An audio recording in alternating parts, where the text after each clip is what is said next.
Hello, and don't mind my voice because I lost it while I was cornering one of my buddies at his last fight.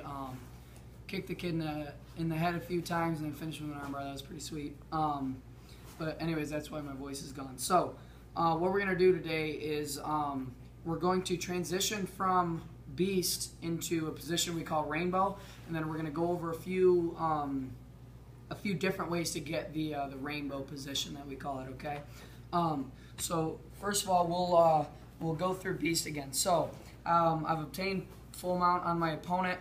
Maybe I'm giving him a couple strikes just to bring his hands up. And all I'm going to do from here is I'm going to post his arm down, almost like I'm going for an Americana. And instinctually, most people will turn towards it if they know what an Americana is to try to avoid it. What I'm going to do now is my arm comes out and around his head, okay?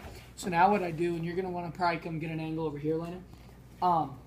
Now what I do is I keep his hand, I keep his elbow posted here with my hand as I bring my other hand around, and then I slide it backwards, okay?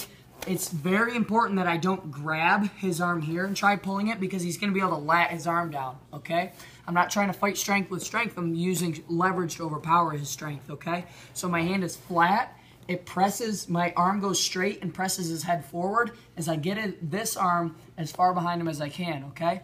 Now, this leg is up in what we call a modified mount position, and then my rear leg back here, my knee is up near his bottom shoulder, his left shoulder, okay?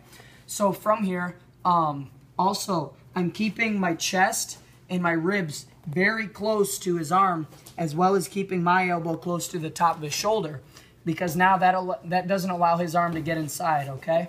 So now all of my weight is going to be pressed down into this hand here, okay? Remember, I'm not pulling his arm. This won't work unless you have your weight being pressed down into the mat, okay? So from here, Brandon, try to lat your arm down, okay? Try as hard as you can, okay? Brandon's a big, strong guy. I'm not really having to do anything, okay? Try to bring this arm inside.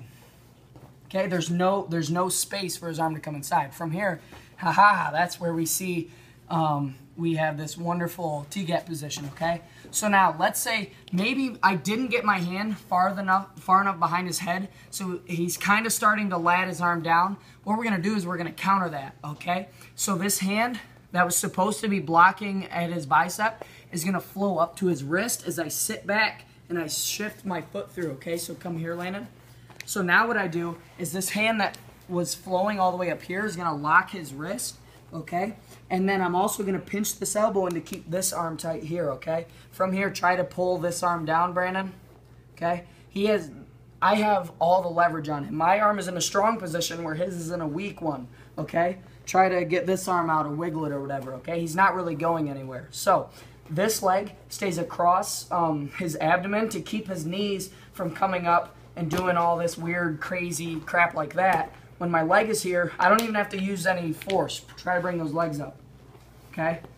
It stops everything. From here, that's where we have this wonderful T.G.A.P position, okay? Punches, elbows, whatever. Also, if worse comes to worse, well, I guess not worse comes to worse.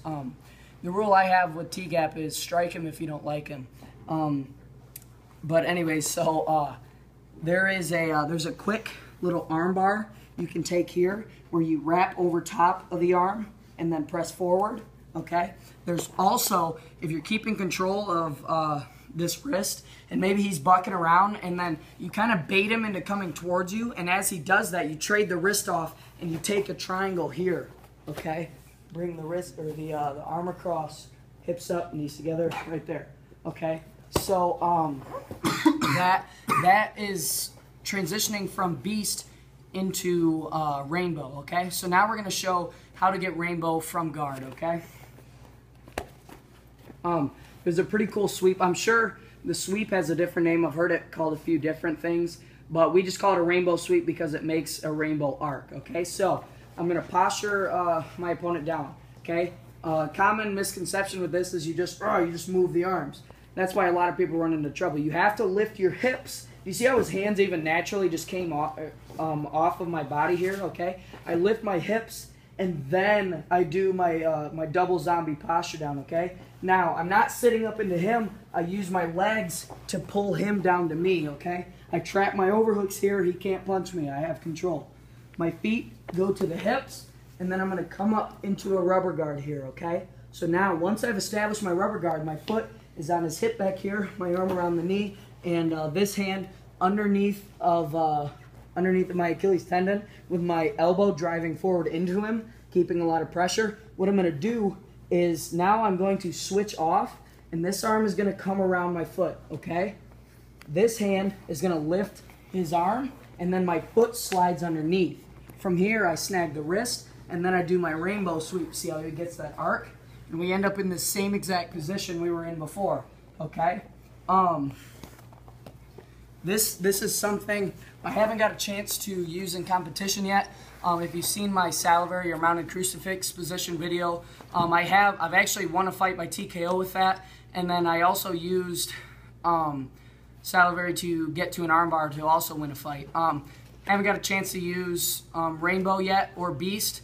I was about to use Beast in my last one, but the guy tapped out from strikes. But anyways, so I have used this a lot in live grappling and sparring. It's extremely legit once you have drilled it, just like anything else. So give it a try and let me know what you think. Thank you.